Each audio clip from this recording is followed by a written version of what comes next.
Hello everyone, welcome back to my channel, Mathematics channel with really interesting challenges every day. And today we have a really interesting challenge. It looks like a pretty easy problem, but many of you are going to get this wrong and you'll probably be a little bit shocked, but don't panic, I'm going to fully explain to you why you're probably going to get this wrong and how to avoid this particular mistake. Well, let me go ahead and tell you the problem we have. So we have 20 plus 50 and times 2. So on the first side, this is a very simple question. Everyone know how can we solve this.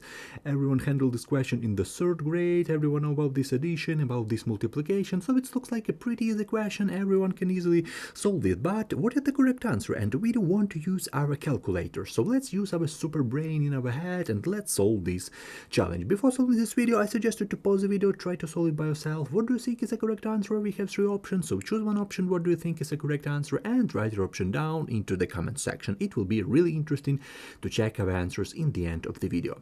Okay, what is the first way a lot of students solve this question like that? So we have our challenge, we have 20, we have plus 50 and times 2. A lot of students don't know about order of operation and they say, okay, 20 plus 50 we have on the left hand side, which is equal to 70, and we multiply this 70 times 2, we have, it looks like 140, and a lot of students solve this question like that. They say, okay, option A is a correct answer to this question.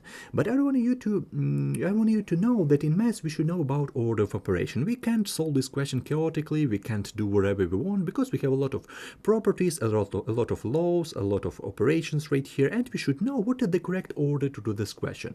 For this question, let's look, for example, at this PMDMC order of operation. This is the most popular order of operation in the world, and it doesn't matter what order of operation you select, we will have like the same answer. So let's check this question with this PMDMC order of operation. Let's look at it. So right here we have 20, we have plus 50 and times 2. So here's our challenge, and let's look at this PMDMC. This PMDMC works from the top to the bottom, and we have a lot of steps right here. So let's go through the steps real quick, and we will check with this 140. Maybe it's the same answer, I don't know exactly, but let's do this. So the first step, parentheses. Let's look at it. Personally, I don't see any parentheses, so we just skip this part. We don't have any parentheses. It's really great. What about exponents? I don't see any exponents right here. We don't have any cubes, squares right here, so we just skip this part. We don't have any exponent.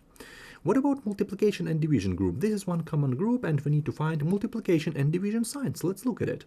Multiplication, division sign. Yeah, we have right here our multiplication sign. So right here we have multiplication. This is our first step, and we don't have any division sign, okay? And one really interesting moment, if we go to the last step is addition and subtraction, yeah? So we have addition sign right here, and we don't have any subtraction sign, so we have only addition sign. And if you look closely, multiplication is all the time before addition, yeah, all the time. Division is all the time before addition, division is all the time before subtraction. So group, multiplication and division group is all the time before addition and subtraction. This is the very important thing in our question. So we should multiply at first, which is really important for us, and many students goes wrong. Everyone makes this mistake, but you should learn, you should understand, and you should remember that multiplication before addition.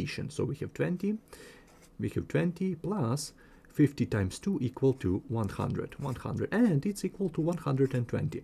But if you look closely to our option, we don't have this option right here. 120, we don't have it. We have this 140, we have 90.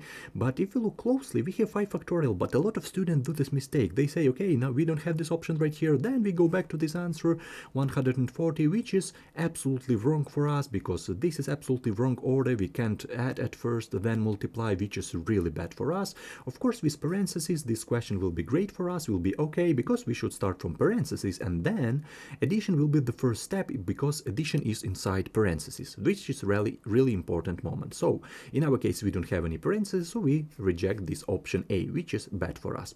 So B is absolutely incorrect. But what about this option C, 5 factorial? From school we should understand, we should remember that 5 factorial equal to a product from 1, 2, 3, 4, 5, which is equal to, let's look at it. So 2 times 3, 6 times 4, 24, and 24 times 5 equal to 120. So this is the same answer as 120.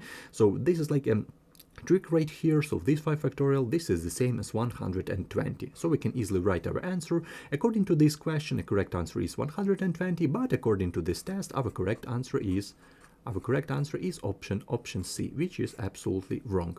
So I hope you'll learn something new. I hope you understand my explanation, and I wish you all the best in your mathematical adventure. Write the thoughts in the comment section, write your suggestion into the comment section, and see you in the next videos. Have a great day.